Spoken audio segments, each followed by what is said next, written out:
उत्तर प्रदेश के राजनीतिक उठापटक पर आज हम बात करेंगे चुनावी सलाहकार सुनील मिश्रा जी से।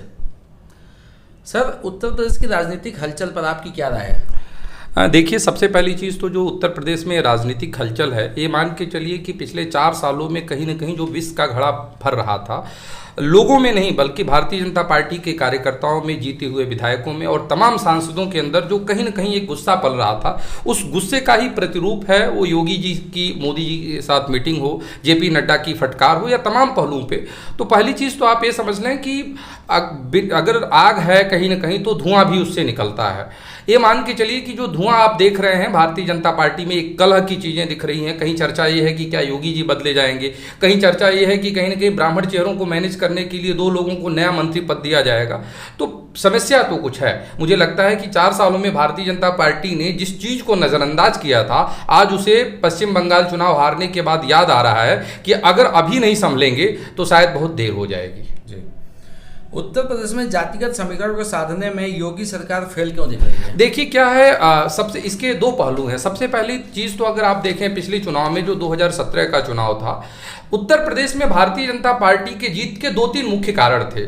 अगर हम समाज में बात करें, जो सामान्य वर्ग में ठाकुर और ब्राह्मण इनके साथ था। अगर ओबीसी में बात करते हैं तो यादव कम्युनिटी को छोड़कर बाकी ओबीसी लगभग इनके साथ हो गई थी, क्योंकि आधे से ज्यादा टिकट इन्होंने ओबीसी उम्मीदवारों को दिया था। दलित जात में अगर देखें, हरिजन और जाटव को छोड़कर जो नॉन जाटव या नॉन दलित एससी हैं वो भी इनके साथ में थे। अभी सब समस्या कहीं ना कहीं मुझे लगता है ये है कि अगर ब्राह्मणों के अंदर आप असंतोष देख लें, जो ब्राह्मण बिरादरी है कहीं ना कहीं इनको लेकर असंतोष है। पिछले 4 सालों में इनको साधा जा सकता था लेकिन ये नहीं साधे गए। ओबीसी में अगर आप देखते हैं, केशव प्रसाद मौर्य एक अच्छी पकड़ बैठते हैं, लेकिन अभी जो राजनीतिक गलियारे में चर्चा है कि केशव प्रसाद मौर्य को भी वह इंपॉर्टेंस नहीं मिल रहा है जो उन्हें मिलना चाहिए, क्योंकि कहीं ना कहीं चुनावी केंद्र बिंदु में मौर्य जी भी थे। तो ये संतुलन कहीं ना कहीं मुझे लगता है कि भारतीय जनता पार्टी समझ नहीं पा रही है या समझने में लेट कर दी है।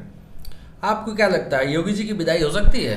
देखिए, उत्तर प्रदेश की अगर मेरा अपना अनुभव देखें जो राजनीतिक एक सलाहकार के तौर पे, मुझे लगता है योगी जी की विदाई चर्चाएं तो आप कर सकते हैं लेकिन संभव नहीं है, क्योंकि एक हिंदूवादी चेहरा है। भारतीय जनता पार्टी ने इसको आगे तक फ्रंट किया है, प्रूफ किया है। तो यहाँ पे उत्तराखंड का मॉडल कोई रिपीट होने वाला नहीं लग रहा है। हो सकता है मंत्रिमंडल में कुछ बदलाव 2-4 दिनों में हम देखें, लेकिन अगर हमें मान के चल रहे हैं कि मूलभूत ढांचे में या सीएम को हटाया जा सकता है तो ऐसा संभव नहीं है।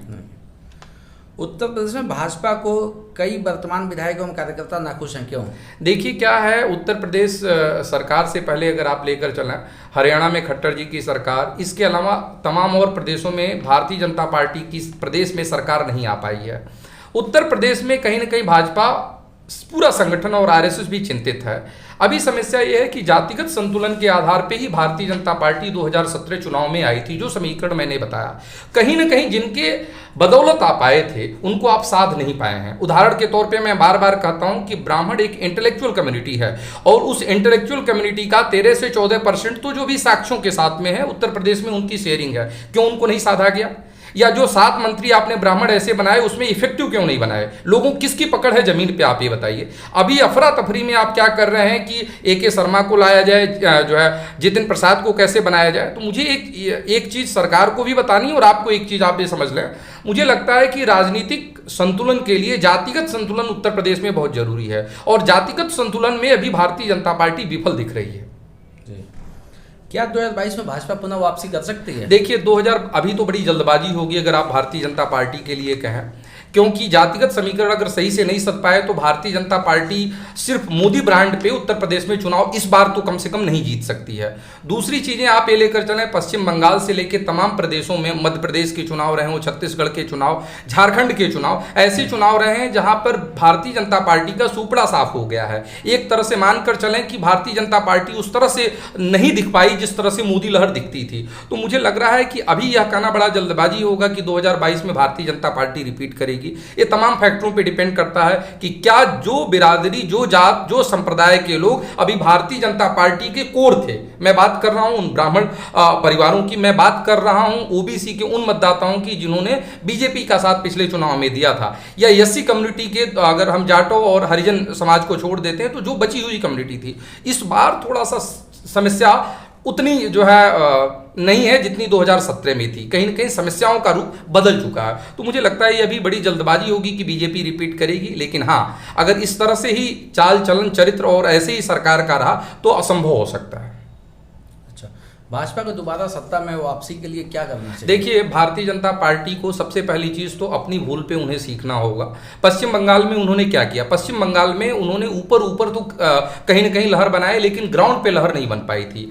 अभी अगर आप लेकर चलें कि उत्तर प्रदेश में सबसे बड़ी विडंबना यह है कि 200 से ज्यादा ऐसे विधायक हैं जो नाखुश हैं, आपके मंत्री आपसे नाखुश हैं, कार्यकर्ताओं का काम नहीं हो पा रहा है। तो ऐसे कंडीशन में भारतीय जनता पार्टी को बैक टू बोर्ड जाना पड़ेगा। बैक टू बोर्ड जाकर सबसे पहले संगठन कैसे मजबूत हो, जो विधायक जीत कर आए हुए हैं इनके साथ सरकार की समन्वय कैसा हो, और कहीं ना कहीं जो सबसे बड़ी चीज मुझे लगता है कि प्रोएक्टिवनेस, सरकार को अभी एक्टिव होना पड़ेगा कि कैसे 2017 की तरह रिपीट किया जाए।